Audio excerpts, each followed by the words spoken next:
The Shining Force had traveled far and wide, defeating countless enemies and monsters in their quest to save the kingdom of Guardiana. Led by their fearless leader Max, the team of warriors had grown strong and skilled in battle. One day, they received word that a powerful demon had taken up residence in an abandoned temple in the nearby mountains. The demon was said to be guarded by an army of undead soldiers and vicious monsters, making it an incredibly dangerous and daunting task, but the Shining Force was not one to shy away from a challenge. As they approached the temple, they were ambushed by a group of skeletons, with bony fingers clacking together as they marched forward to attack. Shining Force prepared for battle, rolling for initiative. Max rolled a 14. Willie rolled a 10. Domingo rolled a 16. Ken rolled a 7. May rolled an 18. Guts rolled a 12. And Sarah rolled a 19. Skeletons rolled an 8 for initiative. Sarah, the team's healer, went first, launching a bolt of holy energy at the skeletons. She rolled a 17 to hit and dealt 9 damage. One of the skeletons was destroyed, reducing their numbers to 5. Next up was May, the team's powerful warrior. She charged forward with her spear, rolling a 19 to hit and dealing 15 damage. Another skeleton fell, leaving only 4 remaining. Domingo, the team's flying mage, summoned a bolt of lightning to strike at the skeletons.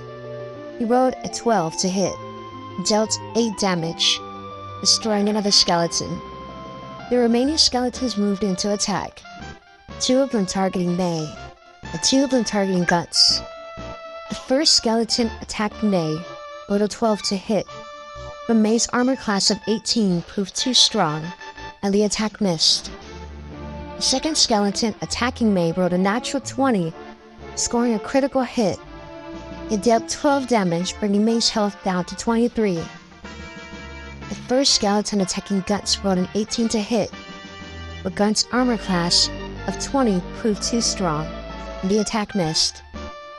The second skeleton attacking Guts rolled a 15 to hit, but Guts' armor class of 20 proved too strong once again, and the attack missed. Max, the team's leader, stepped forward and swung his sword at one of the remaining skeletons.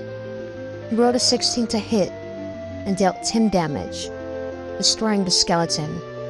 Bowie, the team's archer, took aim at one of the remaining skeletons, rolling a 13 to hit and dealing 7 damage. Ken, the team's martial artist, charged forward and delivered a flurry of punches to one of the remaining skeletons. He rolled a 15 to hit and dealt 9 damage.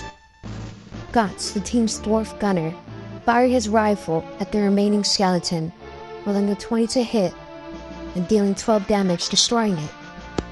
The Shining Force emerged victorious from the battle, but they knew that their toughest challenge lay ahead. They approached the temple and were immediately set upon a group of demons and undead monsters. The Demon Lord himself emerged from the temple, towering over the Shining Force with his massive size and terrifying presence. The battle was about to begin.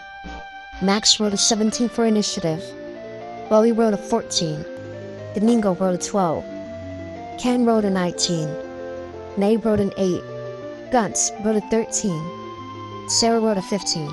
Demon Lord rolled a 10 for initiative. Sarah went first, launching a bolt of lightning from her fingertips that struck the first Minotaur in the chest. The beast staggered backwards, its muscles twitching as it absorbed the magical energy. The damage roll was 12, subtracted from the Minotaur's health of 60, leaving it with 48. Next up was Gort, a burly dwarf, charged forward with his battle axe raised high. The Minotaur saw him coming and braced themselves, but Gort's attack roll of 18 was enough to land a hit. His damage roll was 8, which is subtracted from the Minotaur's remaining health, bringing it down to 40. As the Minotaurs recovered from Gort's attack, they swung their weapons at him. One of them managed to land a hit, dealing 10 damage. Gort's health was 50, but after the hit he was down to 40. Tao, The elven archer took aim and let loose an arrow that struck the second Minotaur in the shoulder. The damage roll was 9, bringing the Minotaur's health down to 51. The Minotaurs roared in fury and charged forward, with their massive horns leading the way. They attacked Sarah and Gort. They only managed to hit Sarah for 7 damage. Her health was 55, but after the hit, she was down to 48. Cousin, the mage, muttered an incantation under his breath and unleashed a burst of fire that engulfed both Minotaurs. His attack roll was 16, and his damage roll was 14. The Minotaur's health was reduced to 27 and 37 respectively.